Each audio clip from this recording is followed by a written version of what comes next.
Assalamualaikum warahmatullahi wabarakatuh. Perkenalkan, nama saya Ahmad Rosyid Ridho Maulana, peserta lomba pidato Islam dari SMP Negeri 1 Cidahu. Di sini saya akan membawakan tema tentang menjadi pribadi yang menginspirasi atau pribadi yang bermanfaat. Alhamdulillahirabbil alamin. Wa bihi nasta'inu ala umuri dunya waddin. Wassalatu wassalamu ala asrofil anbiya'i wal mursalin wa ala alihi wa ashabihi ajmain, amma ba'd.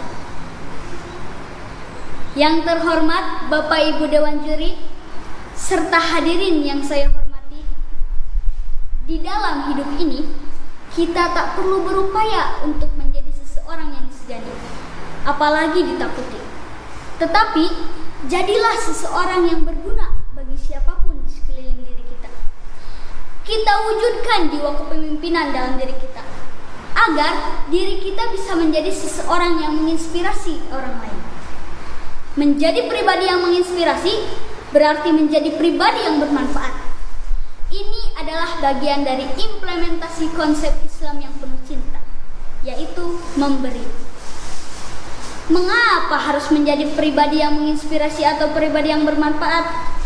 Salah satu alasannya adalah karena Rasulullah SAW bersabda, "Khairun nas anfa'uhum linnas," yang artinya sebaik-baik manusia adalah yang paling bermanfaat bagi orang lain. Hadis riwayat At-Tabrani. Ada 5 langkah menjadi pribadi yang bermanfaat. Langkah pertama, menjadi pribadi yang bermanfaat adalah kemauan. Kuncinya adalah kemauan. Kemauan kita akan dapat memberikan manfaat kepada orang lain. 1. Jika kita mempunyai harta, kita bisa memberikan manfaat kepada orang lain dengan harta. 2. Jika kita mempunyai ilmu, kita bisa memberikan manfaat ilmu kepada orang lain. 3. Jika kita mempunyai tenaga, kita bisa memberikan manfaat dari tenaga kita kepada orang lain. Langkah kedua, take action now atau lakukan sekarang. Apa yang kita bisa lakukan sekarang untuk memberikan manfaat kepada orang lain? Kita bisa berbagi, melakukan sharing, bisa melalui Facebook atau WA kita. Itu jauh lebih baik memberikan manfaat kepada teman-teman kita daripada kita sibuk mengupdate status yang tidak penting, bahkan hanya berisi keluhan dan caci maki. Lihatlah sekitar kita. Adakah yang bisa kita bantu? Adakah yang bisa kita lakukan untuk memperbaiki lingkungan, rumah, atau sekolah kita?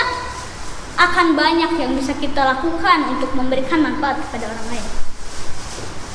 Langkah ketiga, biasakanlah untuk memberikan manfaat dan jadikan hal itu kegiatan untuk memberikan manfaat menjadi gaya hidup kita.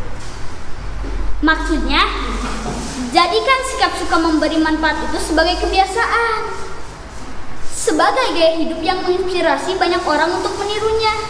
Ketika kita memberi, belum tentu merupakan kepribadian kita. Namun, jika kita sudah biasa memberi dan menjadi gaya hidup kita, barulah disebut kepribadian kita. Langkah keempat, tingkatkan kualitas diri kita. Mengapa harus ditingkatkan? Ada yang tahu? Sebab ajaran Islam memberi tantangan kepada kita fastabiqul khairat atau berlomba dalam kebaikan. Dan kita berharap ridho Allah Subhanahu wa taala agar kebaikan itu bermanfaat juga untuk diri kita. Caranya, kita harus meningkatkan kualitas ilmu dan amal kita, serta tidak lupa meningkatkan kuantitas atau jumlah kebaikan-kebaikan itu sebagai syiar Islam atau syiar akhlakul karimah. Langkah kelima, raihlah manfaat untuk kita juga. Jangan sampai kita memberikan manfaat kepada banyak orang, tetapi lupa memberikan manfaat itu untuk kita sendiri. Ingat, jangan salah paham dulu. Bukan berarti kita mengharap upah dari manusia, tapi hindarilah ria atau sok pamer dalam berbuat kebaikan. Ingat, ria berarti amal kita ditolak. Ikhlas itu kuncinya amal.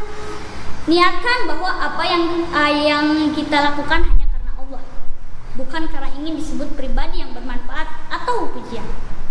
Penyakit riya sungguh tidak terlihat, sangat samar, sehingga kita harus berhati-hati. Tetapi jangan khawatir, sekecil apapun amal soleh kita, Allah akan membalasnya dengan pahala yang sepadan dengannya. Sebagaimana firman Allah dalam Quran surat Al-Zalzalah ayat 7 yang berbunyi, A'udzu billahi minasyaitonir rajim. Bismillahirrahmanirrahim. Faman ya'mal misqala dzarratin khairan yarah. Yang artinya, maka barang siapa yang mengerjakan kebaikan sebesar zarah pun, ia akan mendapatkan balasannya. Itulah kelima langkah menjadi pribadi yang bermanfaat, bahkan paling bermanfaat. Selanjutnya, yang kita perlukan adalah kemauan dan keberanian untuk memulainya sekarang juga. Sebelum saya tutup, mari kita sholawatan dulu yuk. Salatullah, salamullah ala toha rasulillah.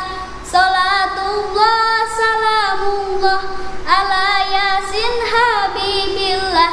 Daripada kita chattingan, lebih baik baca Al-Quran. Daripada kita Facebookan, lebih baik sholawatan. Salatullah, salamullah ala toha rasulillah. Salatullah, salamullah ala yasin habibillah. Itu saja yang dapat saya sampaikan, kurang lebihnya mohon maaf. Wallahu a'lam bishawab. Wassalamualaikum warahmatullahi wabarakatuh.